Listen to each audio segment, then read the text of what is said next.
Hello comrades, welcome back to another video. இன்றைக்கி என்ன பார்க்க போகிறோன்னா, ரெடிட்லேயும் ட்விட்டர்லேயும் நிறைய பேரை போட்டு பொந்துட்டு இருக்காங்க. அதை பற்றி தான் பேச போகிறோம். வாருங்கள், இனிதாக துவங்குவோம்.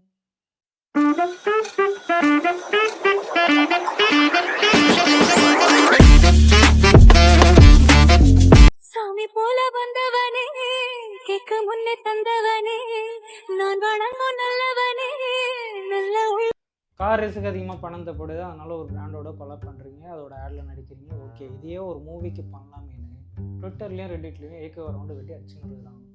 அடிக்கிறது அணிலாக இருந்தால் பரவாயில்ல, அடிக்கிறது ஆமை வகை யாரான்றது தான் சர்ப்ரைஸ். வேலிடான ரீசன் தான், அடிக்கலாம், தப்பு இல்லை. இதுக்கெல்லாம் எப்படி போனாலும் முட்டை கொடுக்க முடியாது.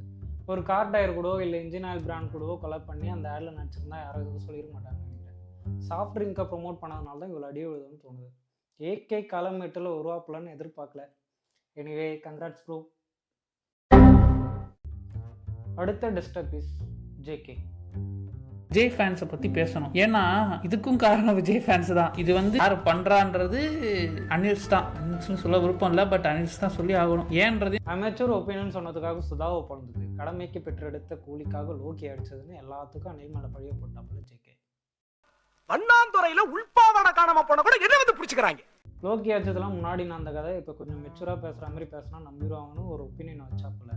வச்சது பேக் ஃபயர் ஆகி எல்லாத்தையும் போட்டு பொண்ணுங்கிறாங்க. எஸ், அணில், ஆமை, காக்கா, தவளை, கழுகுன்னு நிறைய டாக்ஸிக் ஃபேன்ஸ் இருக்காங்க, இல்லைன்னு சொல்லலை. அதெல்லாம் அணில் கூட்டம் கொஞ்சம் அதிகமாக இருக்குது. அதுக்காக வண்ணாந்துறையில் பாவாடை காணாம போனதுலாம் அணிலை கை காட்டுவாங்க.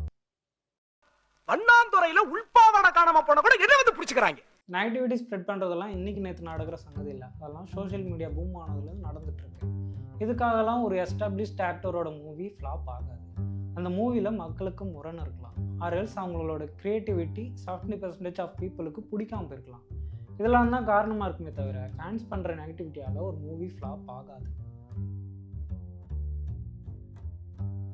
நான் இன்னும் மூவி பார்க்கல. நான் பார்க்கறதுக்கு வேற ஒரு ரீசன் இருக்குது. நம்ம மக்கள் அத்தனை பேர் எதுக்காக செத்தாங்களோ அது இப்போ கொஞ்சம் கொஞ்சமாக நடந்துட்டுருக்கு. மெட்ரிகுலேஷன்லாம் 8th வரைக்கும் ஹிந்தி கட்டாயம் படித்தே ஆகணும். இதுக்கெல்லாம் பேர் என்ன தெரியுமா? சிபிஎஸ்சி மாதிரியான பள்ளிக்கூடங்களில் தமிழ் பாடம் பண்ண தமிழ் ஆசிரியர்கள் இல்லை. இது மாதிரி நிறைய இருக்குது. இதெல்லாம் இருக்கப்போ இதுக்கு அத்தனை பேர் செத்ததை விஷுவலாக பார்த்து ஒரு நாள் முழுக்க மண்டியை உடச்சிட்டு இருக்கணும்னு பார்க்காம இருந்தேன். இந்த கண்டென்ட்டை எழுதி முடிச்சதும் யூடியூப் பக்கம் போனேன். அங்கே வாய்ஸ் அவுடாவில் ஒரு வீடியோ போட்டிருந்தாரு. அவர் வீடியோ பார்த்ததுக்கப்புறம் தான் படத்தை பார்க்கணும், நம்ம பங்குக்கு ஒரு ரோஸ்ட் பண்ணணும்னு முடிவு பண்ணிட்டேன். இங்கே உட்காருங்க. என்னடா பண்றாங்க? ஹலோ, 41 பேர் இறந்ததை பற்றி பேசியிருந்தாரு. அப்போது என்னோட மனநிலை என்னவா இருந்துச்சுன்னா, இனிமேல் அரசியல் கருத்துக்களை தவிர்க்கணும், அரசியல் நம்ம நினைக்கிறதோட கொடூரமாக மாறிச்சுன்னு நான் அப்போ பேசாமல் இருந்தேன். இவர் அவ்வளோ கன்சர்னோட இருந்தால் இவர் பேசியிருக்கலாமே. அப்போல்லாம் விட்டு இப்போ ஏன் பேசுகிறாருன்னு தெரியல. இதெல்லாம் பார்க்குறப்ப தான் ஒரு கான்ஸ்பிரசி போயிட்டு இருக்கு. அது உண்மையாக இருக்குமோ தோணுது. யாரும் ஒன்றும் இல்லை, ஜேகே தீய சக்தியில் இருக்காரு அப்படின்னு ஒரு கான்ஸ்பிரசி போயிட்டுருக்கு. அவர் பண்ணுறதெல்லாம் பார்த்தா உண்மையாக இருக்குமோன்னு தான் தோணுது. உண்மையாக போயான்னு தெரியல, ஒரு உண்மையாக இருக்குமோன்னு தான் தோணுது. நோய் என்ன நீ பைத்தியக்காரனவே நினச்சிருக்கிறல்ல நீ. இந்த நேரத்தில் இது ஒரு அன்வான்ட் ஸ்டேட்மெண்ட் தான், இருந்தாலும் சொல்லிக்கிறேன். எனக்கும் ஏதாச்சும் தீய சக்தி தூய சக்தின்னு ஸ்டாம்ப் போட்டிருப்பாரு. நான்லாம் ஒரு மதத்தை சார்ந்தோ ஒரு கொள்கையை சார்ந்தோ இல்லை ஒரு சாதியை சார்ந்தோ இருக்க மாட்டேன். எனக்கு என் நாடு நல்லாயிருக்கும். One of the finest and beautiful கண்ட்ரியாக இருக்க வேண்டிய என் நாடு குப்பையாக இருக்குது.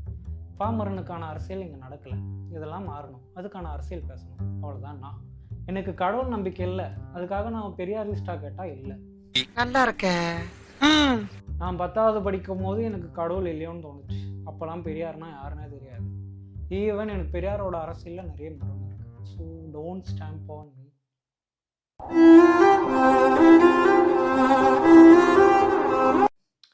தட்ஸ் இட் மக்களே. இதெல்லாம் யாரால் ஆரம்பிச்சதுன்னா சுதாகங்கிற டைரக்டரால் ஆரம்பிச்சது. படம் பார்த்துட்டு அவங்களை தனியாக வீடியோ போட்டுக்கலான்னு விட்டேன். தமிழ் ஹிஸ்ட்ரியை தெலுங்கு ஹிஸ்ட்ரியை மாற்றத்துக்கு வேறு ட்ரை பண்ணியிருக்காங்கன்னு கேள்விப்பட்டேன். தனியாக காமிச்சிக்கலாம். வீடியோ முடிஞ்சு. சப்ஸ்கிரைப் பண்ணலன்னா பண்ணிடுங்க. வேறு என்ன சொல்லுவாங்க? Good night.